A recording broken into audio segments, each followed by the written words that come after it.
Deus quer abençoar a sua descendência. Na palavra de Deus para você no dia de hoje, é muito importante que você entenda que os planos, os projetos, as promessas que Deus fez para a sua vida, elas não se encerram em você, mas elas continuam. E aí talvez você se pergunte, mas como assim? Como as bênçãos vão continuar? Como que as promessas vão continuar? Sendo que eu sei que eu tenho um prazo de validade aqui na Terra. Sendo que eu sei que o meu projeto é morar com Deus na vida eterna. Então, como que essas promessas vão se perpetuar aqui no plano terrestre? Hoje nós vamos falar um pouquinho sobre o legado. Qual é o legado que Deus tem para deixar através da sua vida? Lembrando, aqui abrindo um parênteses, para você que está chegando aqui agora no Vivendo pela Vida, eu quero te dar as boas-vindas. Se você ainda não é inscrito, inscreva-se, basta apertar aí o botão de inscrever-se, depois você vai selecionar o sininho, vai apertar em todas e fazendo isso você será notificado sempre que estivermos com conteúdo novo. Lembrando também que estamos nas principais plataformas de podcast, então, por exemplo, Spotify, Apple Podcast, Amazon Music, dentre outras plataformas. Então, basta você seguir o Vivendo pela Vida Cast para receber esse alimento todos os dias aí no seu aplicativo. A mensagem de Deus para a sua vida no dia de hoje, ela é muito importante porque muitas pessoas, elas só pensam apenas nos seus projetos de vida, naquilo que Deus estabeleceu na sua jornada, na sua caminhada. Só que elas esquecem que aquilo que o Senhor estabeleceu sobre a vida delas, ou aquilo que o Senhor está estabelecendo sobre a sua vida, ele não termina em você. Essa bênção, esse projeto, ele continua. E ele vai continuar até quando? Até a volta de Jesus. Então, quando Jesus voltar, nós teremos o fim dessa transferência de projetos, de bênção e de propósitos. Mas para que você entenda o que Deus está falando ao seu coração no dia de hoje, eu quero compartilhar um texto com você que se encontra lá no livro de Gênesis, capítulo 4. Nós vamos ler a partir do versículo 1. Assim diz a palavra de Deus. Abraão estava bem velho e o Senhor o havia abençoado em tudo. Certo dia, Abraão disse ao seu servo mais antigo, o homem encarregado de sua casa: faça um juramento colocando a mão debaixo da minha coxa. Jure pelo Senhor, o Deus dos céus e da terra, que não deixará meu filho se casar com uma das mulheres cananitas que aqui vivem, mas irá à minha terra natal, aos meus parentes, procurar uma mulher para o meu filho Isaac. É muito interessante nós observarmos que ao ler essa passagem bíblica, Deus ele escolheu Abraão, ele chamou Abraão com um propósito, que a partir dele ele seria pai de multidões, a partir dele iriam nascer líderes, né, governadores, pessoas que iriam verdadeiramente estabelecer o reino de Deus na terra. Só que quando nós lemos aqui no versículo 1 do capítulo 24 de Gênesis, a palavra diz o quê?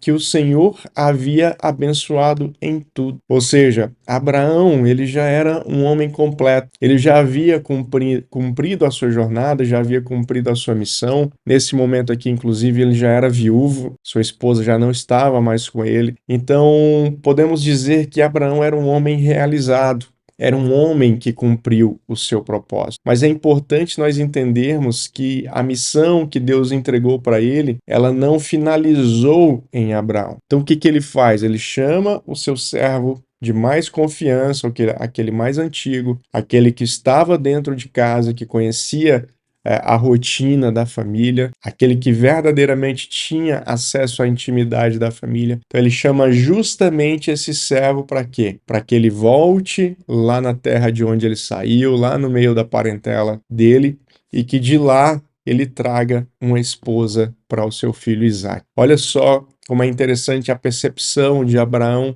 a respeito da palavra que ele recebeu de Deus e também do cumprimento dela. Porque quando Deus fala que ele seria pai de multidões, na verdade Abraão ele teve 2 filhos. Ele teve Ismael, um filho que foi concedido pela serva de Sara, Agar, e aí ele teve o filho da promessa, Isaac. E o que é importante você entender? Que a partir do seu filho Isaac, que era o filho da promessa, de fato iria ser construído ali uma grande nação. Então, de posse desse entendimento, Abraão, o que ele faz? Ele se preocupa justamente com o cumprimento dessa jornada. Abraão sabe que os seus dias na terra estão próximos. Ele sabe que daqui a pouco não estará mais junto ao seu filho, ele não estará mais sobre o comando, né, dessa família como patriarca, mas tudo aquilo que ele construiu, tudo aquilo que ele edificou na sua vida, agora vai ser transferido para o seu filho Isaac, para que Isaac então siga com a sua jornada, siga com seu propósito, siga cumprindo a palavra de Deus que o pai dele, que Abraão, recebeu. E é muito importante nós entendermos que, obviamente, Isaac, depois ele deu continuidade à palavra de Deus, ele deu continuidade ao cumprimento, né, daquilo que Deus tinha falado com seu pai Abraão, e assim vieram as gerações. Para quem não sabe, Abraão ele é considerado, né, o pai do povo judeu, foi a partir dele ali que se originou, né, o povo judeu. Então ele tem um papel muito importante na história bíblica, na construção daquilo que Deus estava fazendo ao se revelar para o seu povo, a se revelar para nações, a fazer com que verdadeiramente o seu nome fosse conhecido. E o que você precisa se atentar no dia de hoje? O que Deus está falando ao seu coração? Entenda que tudo aquilo que você está construindo na sua vida, todas as promessas que Deus te deu, tudo aquilo que Ele prometeu que aconteceria em você e através de você, é importante que você saiba que tudo isso um dia será transferido para os seus filhos. Ou seja, um dia os seus filhos darão prosseguimento a essa jornada. Um dia os seus filhos darão prosseguimento àquilo que Deus iniciou na sua vida. Por isso, muito mais importante do que nós nos preocuparmos em deixar bens materiais para os nossos filhos, é nós nos atentarmos ao legado espiritual que você precisa derramar sobre a vida dele. Então esteja em oração, esteja atento, esteja orientando os seus filhos para aquilo que eles irão receber no futuro. Chame eles para estarem próximos de você.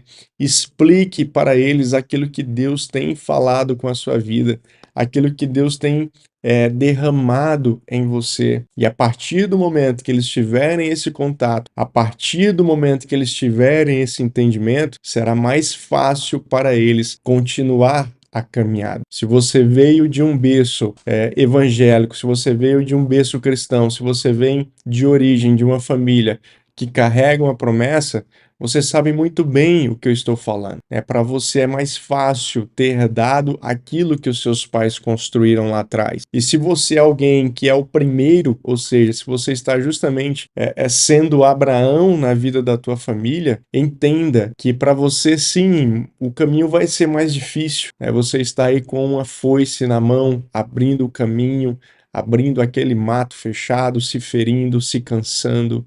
A fadiga vem, mas você precisa entender que todo esse esforço que está sendo feito, todo esse caminho que está sendo aberto, os seus filhos irão usufruir um dia dele. Então, é muito importante que você tenha esse entendimento, é muito importante que você traga a sua prole, a sua herança, as flechas que o Senhor te deu para perto de você. Porque com certeza, se você tiver esse entendimento e transbordar na vida deles dessa forma, eles irão ainda mais longe do que você foi. E isso será uma bênção, isso é o cumprimento da palavra, isso é o cumprimento do reino, isso é a evolução espiritual que o Senhor espera que nós tenhamos. Então a palavra de Deus para você no dia de hoje é: foque na sua herança, foque no legado que você irá deixar, no legado que você está construindo para os seus filhos. E eu tenho certeza que, assim como Abraão, você chegará ao final da sua vida cumprindo tudo aquilo que precisava ser feito, sendo abençoado abundantemente pelo Senhor e transferindo tudo aquilo que você recebeu para a vida dos seus filhos.